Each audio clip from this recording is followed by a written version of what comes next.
Pharmaceutical Care, an International Comparison. This is an outline of what will be covered in this section, including briefly reviewing various successful services from overseas. What is pharmaceutical care? Pharmaceutical care, as defined by the American Society of Health System Pharmacists, is the direct, responsible provision of medication-related care for the purpose of achieving definite outcomes that improve a patient's quality of life. This statement was created to help unify the pharmacy profession's concept of pharmaceutical care. For many reasons, pharmaceutical care must undergo the transition from being a product-oriented service consisting of dispensing, manufacturing, and supply to a patient-oriented service consisting of education and counseling, and interventions to improve patient and economic outcomes. When we say patient-oriented, what does the pharmacist need to do? Here are the steps of the patient care process: assessment, care plan, then evaluation. Then you would rinse, recycle, and repeat. You can take these same steps and apply to any pharmaceutical practice setting. Why is this transition needed from a personal or pharmacist standpoint? Well, if you look at white-collar jobs that are expected to lose their jobs to robotics and automation, pharmacists are generally always on the list. Regardless of which news source you look at, they all believe pharmacists are one of those, along with travel agents, translators, and a few others that will be eliminated gradually over time.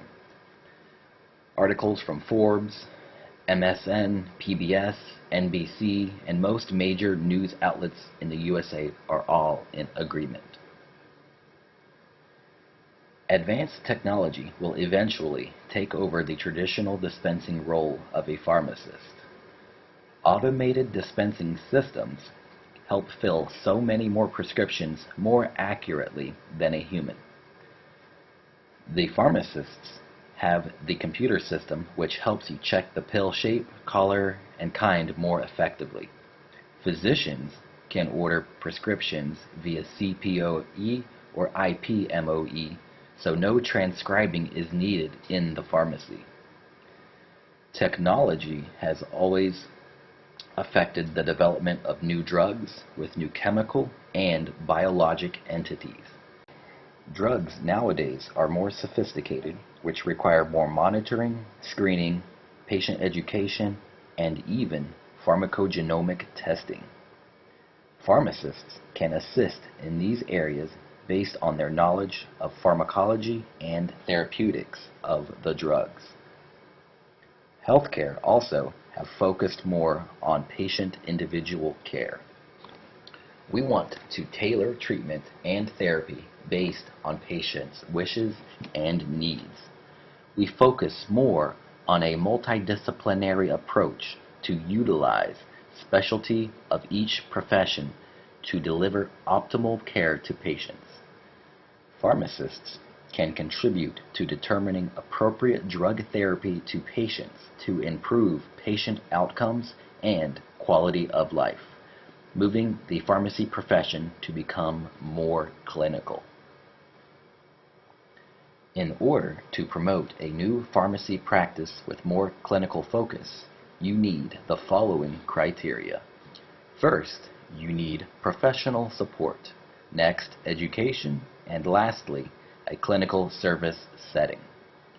In terms of professional support, of course, it includes your managers, your leaders in your organization, but also the pharmacy organization. Let's look at the various organizations around the world and their thoughts about the future of pharmacy practice.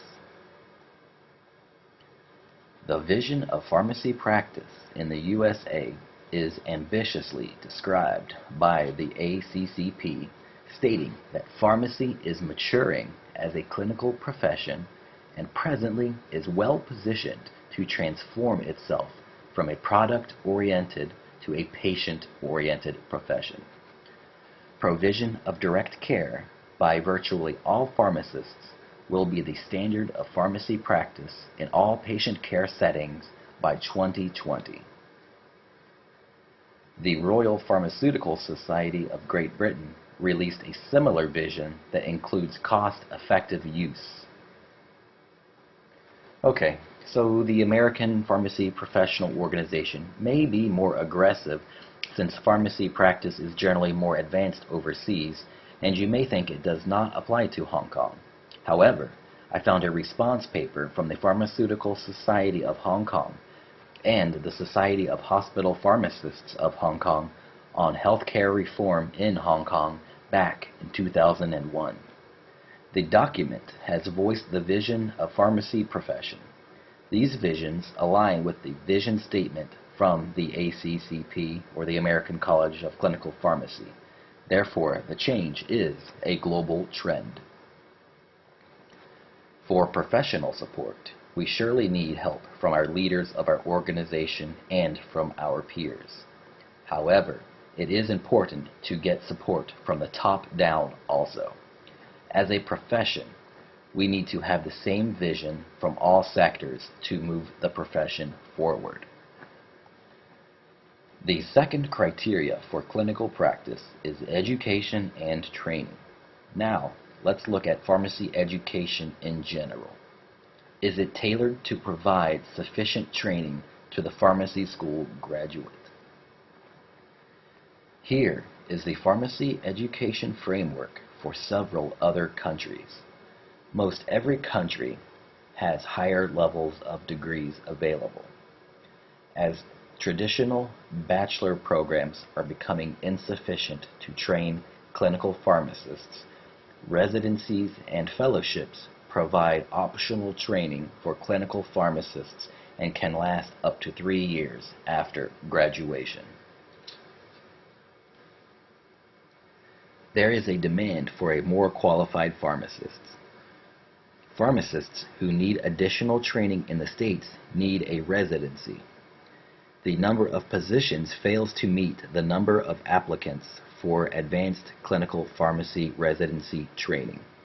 This graphic shows that out of all the pharmacists in the United States that want additional training so they may get a better job, only about 2/3 of them actually get the additional training. This mirrors the situation in Hong Kong, where the desire for clinical positions far exceeds the number of clinical positions available, and the number of pharmacists who want a Master's of Clinical Pharmacy degree far exceeds the number of positions available in the schools. It is just more easily quantifiable to show data from the States, even though the situation is similar in Hong Kong. This is the number of board-certified pharmacists in various fields, with the most common being pharmacotherapy.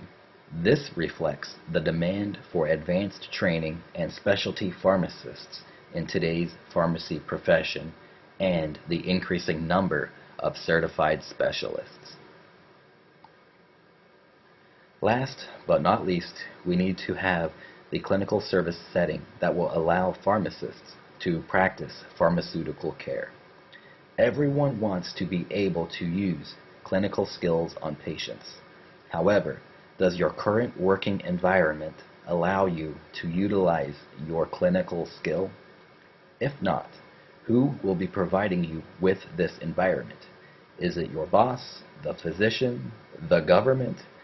In order for you to practice in the environment you want, it does not only take your boss, but it also takes your enthusiasm and your help.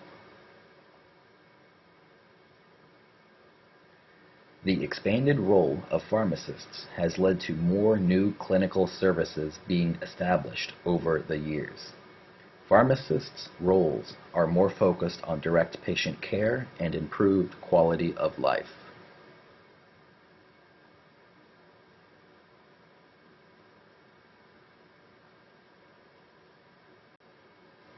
There is some fair diversity of clinical services in Hong Kong, including oncology services at Prince Margaret Hospital, MTM in end-stage renal disease patients, HIV services in Queen Elizabeth Hospital, and so forth in various settings.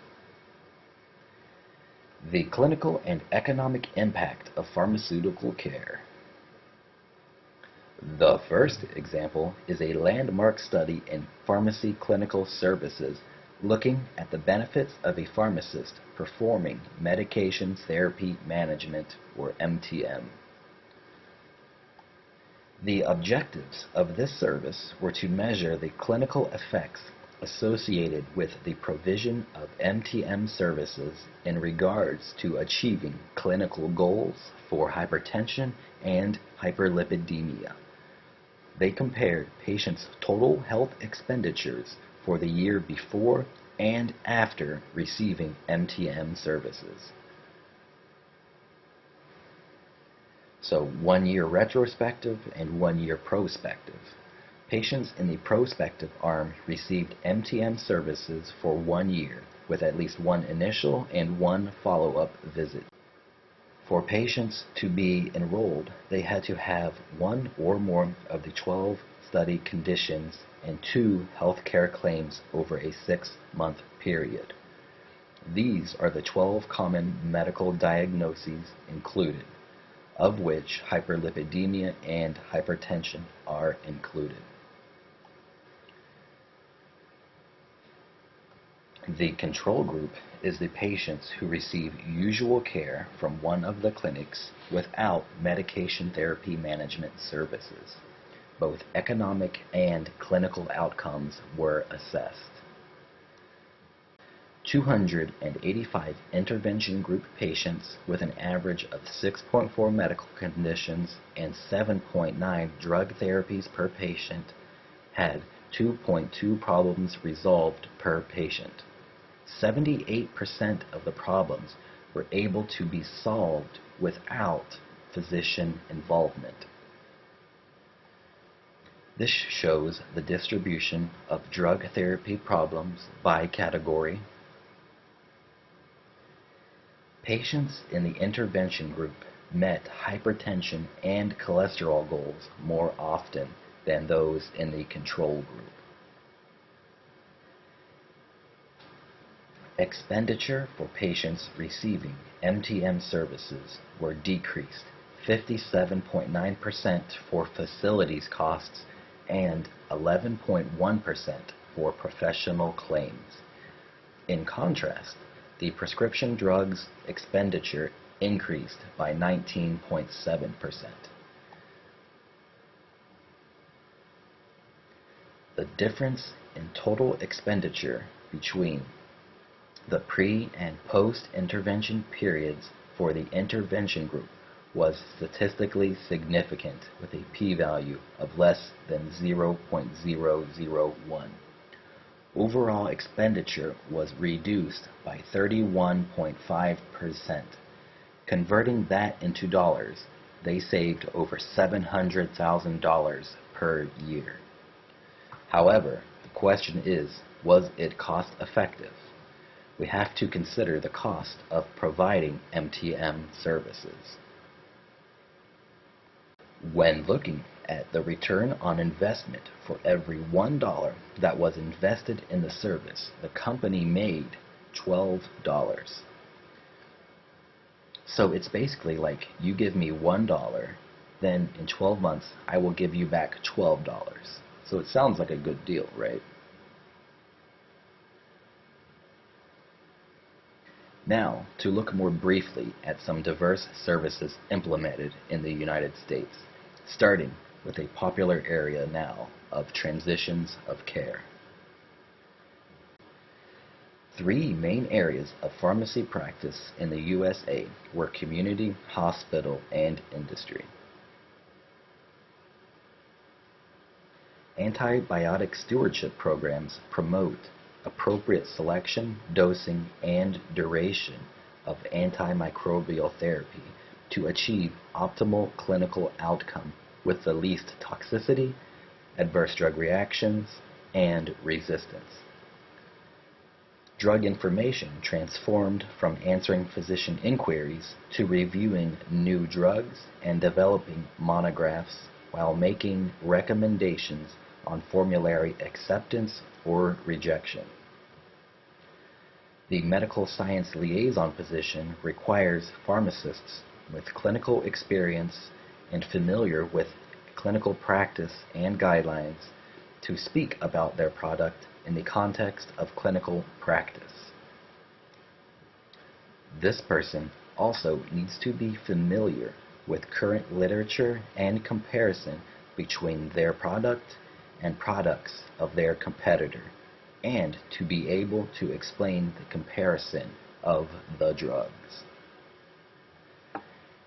A study released in the New England Journal of Medicine found that 1 in 5 Medicare patients discharged from the hospital are readmitted within 30 days, and it results in potentially $17.4 billion in excess Medicare costs. Medicare is the major insurance company in the U.S. This led to the introduction of the BOOST project to decrease hospital readmissions and costs.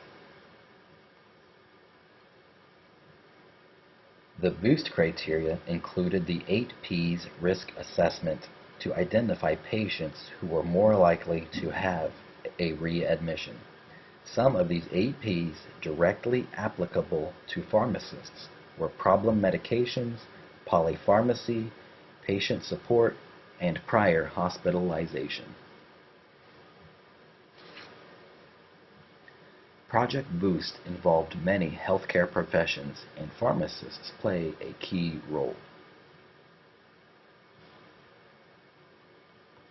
The role of the pharmacist was to provide comprehensive disease-focused consultation, evaluating indications of each medication, the patient's ability to self-manage disease states, review the next dose of all medications, review all medications, including those that the patient may have at home and not necessarily only are taking inpatient. The pharmacist also has to review the adherence of the patient. They have to review medication profiles for polypharmacy, potentially looking for issues such as duplicate medications, and also to document the pharmacist's intervention on the patient record for the primary care physician to review on an outpatient basis. Also, they provide follow-up calls to help reinforce medication understanding and adherence. Clinical pharmacy in the USA has expanded into more and more areas, now including drug information, long-term care, and others. Next, let's discuss ambulatory setting and physician offices.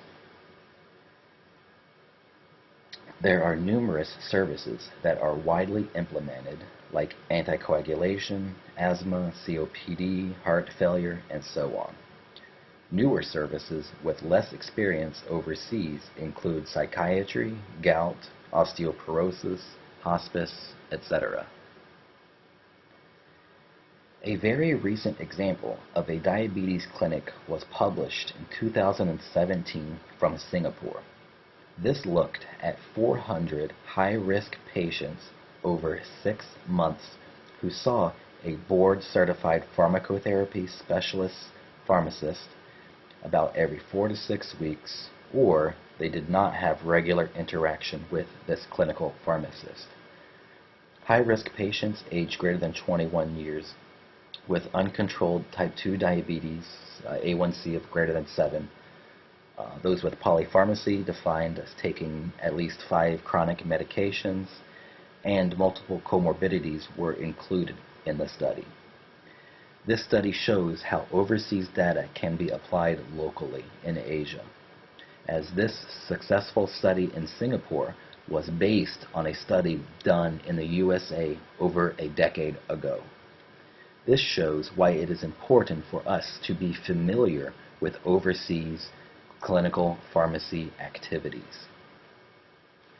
In this study, the LDL and blood pressure showed no difference between the group that saw the certified pharmacist versus those who did not see the board certified pharmacist. However, the A1C was significantly decreased in the pharmacist group and patient satisfaction scores improved. There was a reduction in physician workload also, as the pharmacist group patients averaged only 2 doctor visits over the 6 months versus those not in the pharmacist group saw the doctor 3 times during the 6 months. Over the 6 months, $91 was the average savings per patient in the pharmacist group compared to the control group. Another example is a heart failure clinic. These are rapidly becoming popular in the U.S. as for patients who are admitted to the hospital with a heart failure exacerbation. If those patients return to the hospital for any reason, the hospital will not receive reimbursement from the insurance companies for this visit. The result of this policy was hospitals opening CHF clinics expanding in size and number to prevent these hospital readmissions and not being paid. Pharmacists are often involved in CHF treatment and clinics largely because therapy for this disease state revolves around medication therapy. This shows how government or insurance policies can dramatically change and influence pharmacy practice, hopefully for the better. Ambulatory care service includes several common responsibilities: lab monitoring, patient education, and other general health promotion activities. Some services have unique responsibilities that may be relative to their specific medications or disease states evaluated in the service. Examples include ordering uric acid levels in a gout clinic or ordering a bone mineral density scan in an osteoporosis clinic. This headache management program was initiated because the pharmacist had been assisting the neurologist to teach a headache class. At the end of the class, the neurologist and pharmacist would sit down with each patient and review their current med and recommend preventative medications. It is up to the primary care physician to determine if he or she wants to take the recommendation from the pharmacist-neurologist team. The neurologist sometimes sees the patient again, and the patient's headache is still not well managed due to various reasons, like an inadequate trial of the preventative med. It becomes an increasing problem because there is an increase in utilization of acute pain medication and more rebound headache. With good rapport, the pharmacist built with the physicians, they collaborate with the clinical pharmacist and they establish the program. The pharmacist's responsibilities are all listed here, including diverse activities from education to lab evaluation to medication changes. HIV clinics in the States most often have a clinical pharmacist on staff. As HIV therapy requires many drugs, it makes sense to have a clinical pharmacist, and it is easy to see how a clinical pharmacist would be beneficial to have on staff. My experience in the HIV clinic wasn't actually focusing on the drugs as much as it was nutrition for these patients. Cachexia in HIV patients is hugely common, so nutrition support along with managing frequent infections due to the immunocompromised state is often needed after patients are stabilized by the physician on their heart therapy. Due to the complexity of HIV pharmacotherapy, an HIV pharmacist can help an HIV specialist on establishing optimal drug therapy by evaluating potential drug interactions. This can minimize the possibility of an inappropriate drug therapy which could cause increased adverse drug reactions requiring hospitalization. Without the help of the HIV pharmacist, the HIV specialist will need to spend more time to research drug-related information. HIV pharmacist is in a perfect position to be a liaison between the pharmacy and the HIV team. The pharmacist can help the HIV specialist to provide the patient's clinical information to the pharmacy staff for researching funding opportunities. The pharmacist can also address pharmacy-related issues for patients so that the patient will not need to come to the HIV specialist for assistance. The pharmacist is able to maintain the automatic refill program to provide patients with on-time refill service to help ensure patient compliance. Pharmacists can help HIV coordinators and HIV specialists to monitor patients and ensure patients have appropriate lab tests and follow up with the HIV specialist on a timely basis. Here is an extreme example of one patient case. This was the patient's first visit to the HIV clinic after referral from the general practitioner. He was instructed by the clerk on staff to bring in all medication bottles he had at home to the clinic so that a comprehensive list of medications could be collected. To the surprise of the clinical pharmacist, the patient brought in 92 bottles of medications, with 56 of them being unopened, with a value of over 350,000 Hong Kong dollars.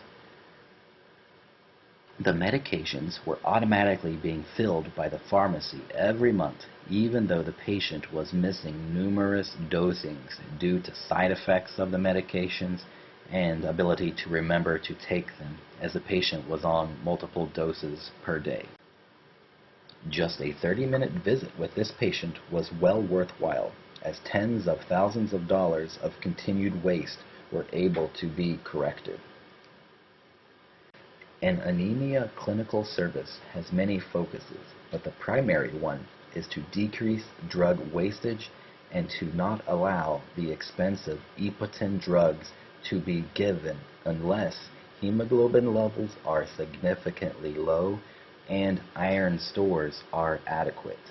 This service is not time-consuming for the pharmacist, so many patients can be quickly evaluated and be seen by the pharmacist.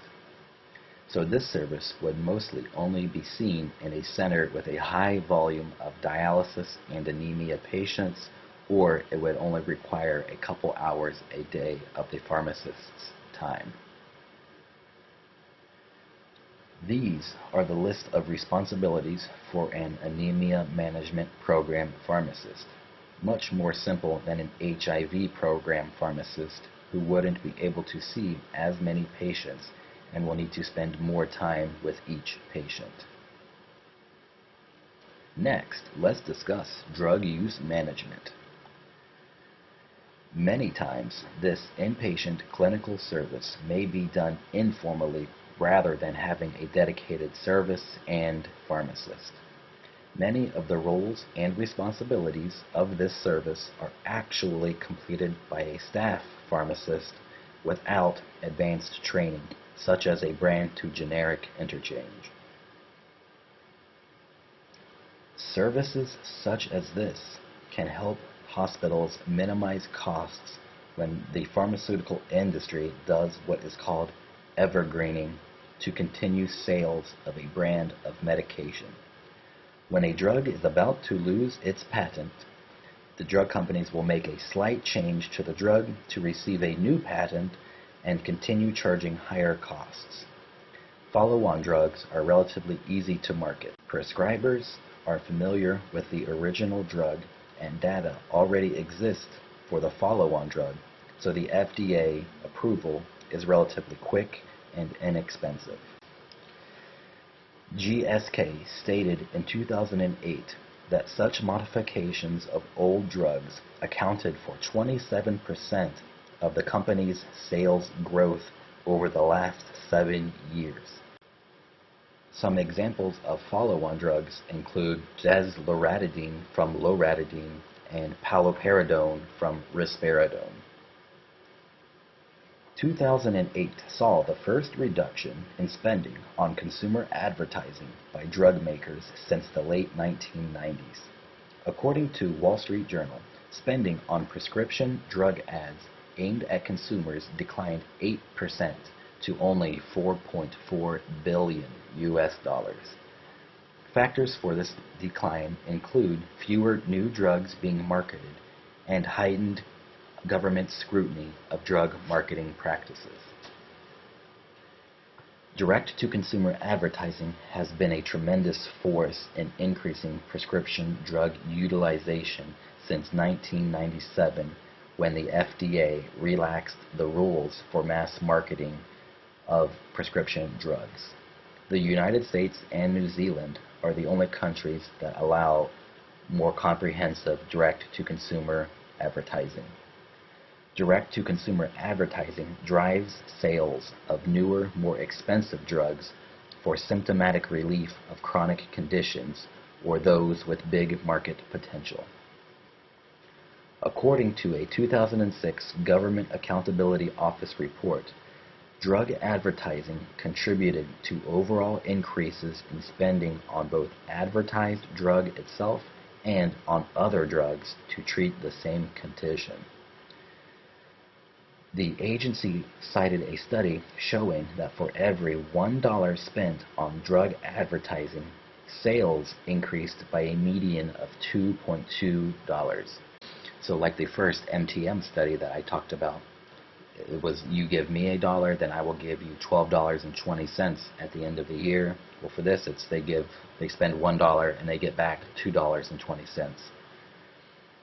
Although Hong Kong has laws to significantly limit direct-to-consumer advertising, you will still see many commercials and advertisements for drug-like products in Hong Kong, foot antifungals, and other similar minor disease state medication. According to a survey by the USA Today, the Kaiser Family Foundation, and Harvard University, nearly one-third of U.S. adults asked their physicians about a prescription drug they saw advertised. 44% of those who requested a specific drug received the prescription for it, while slightly more than half were prescribed a different drug, and in some cases, patients received prescriptions for both. In total, about 82% of those who ask their physicians about drugs are given some kind of prescription. As noted on the last slide, direct-to-consumer advertising contributes to overall increases in spending on both the advertised drug and other drugs to treat the same condition. Although these numbers will be significantly less in Hong Kong due to tighter advertising restrictions imposed by the Hong Kong government, you will still see some impact from direct-to-consumer advertising here. Now, let's look at the green bubble of community pharmacy.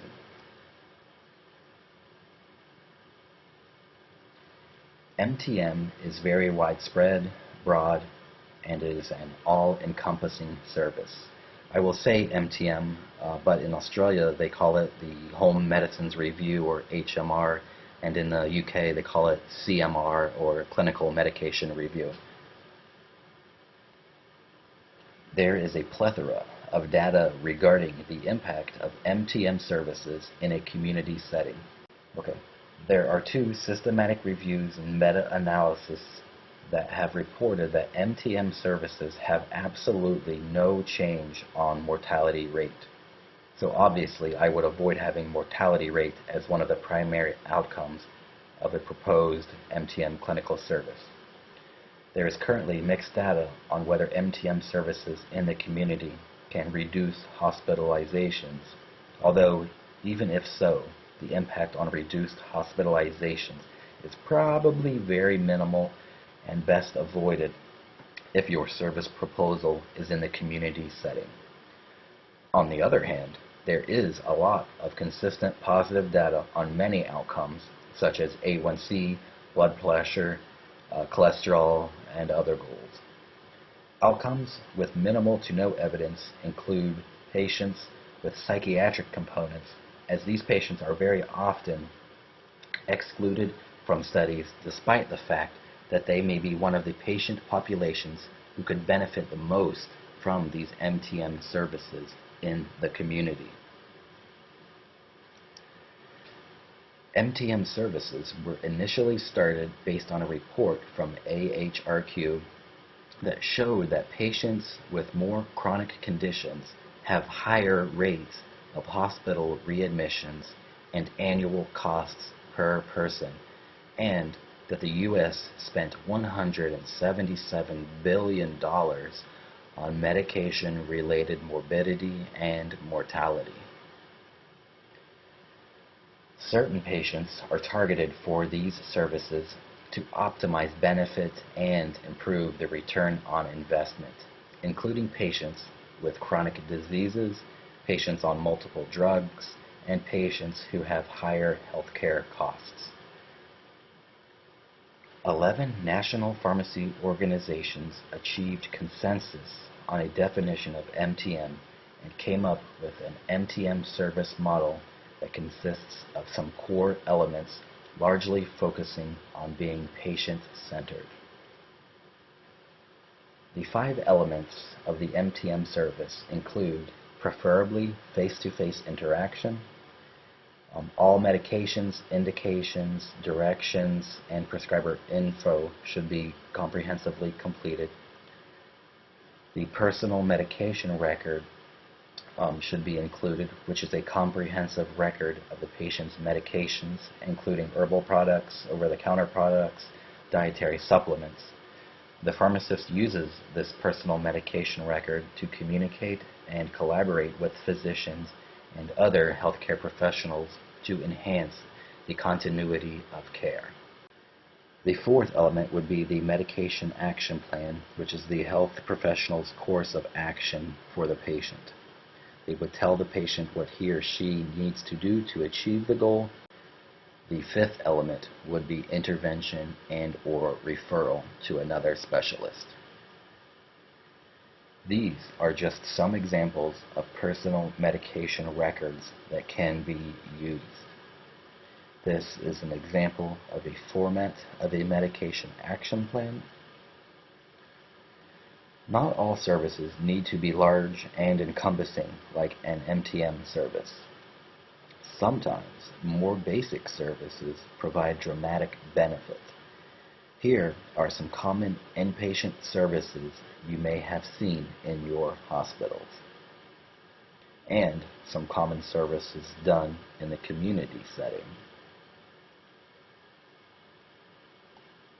Okay, so what are the common barriers that you should be considerate of and address in your service proposal to avoid or overcome?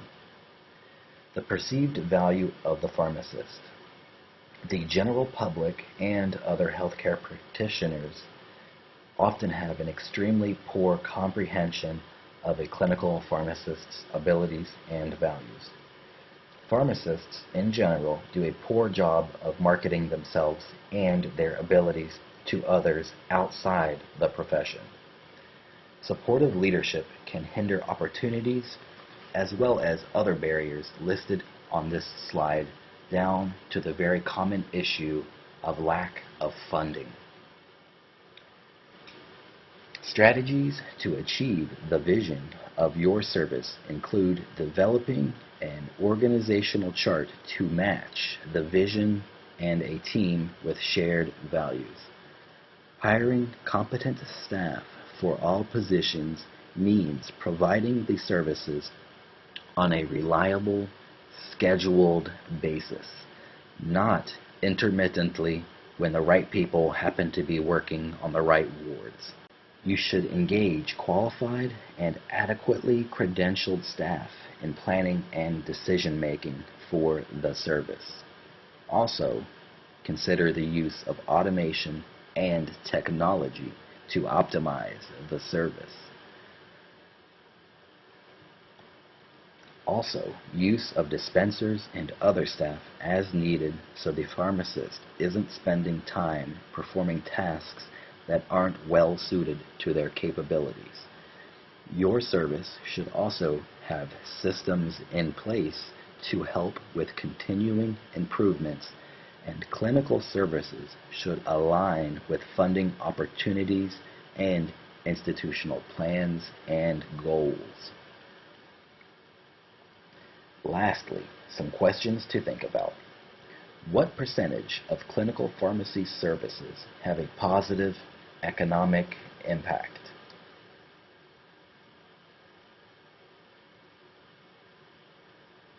About 69% have this positive economic impact. And for every dollar spent on clinical pharmacy services, how much money is made or saved?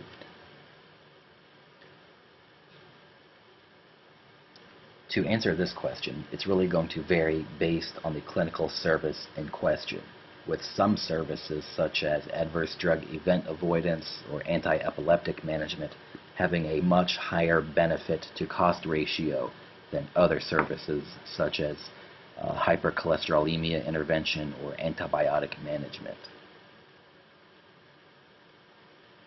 This concludes the online portion of this class. Thank you for your time and attention.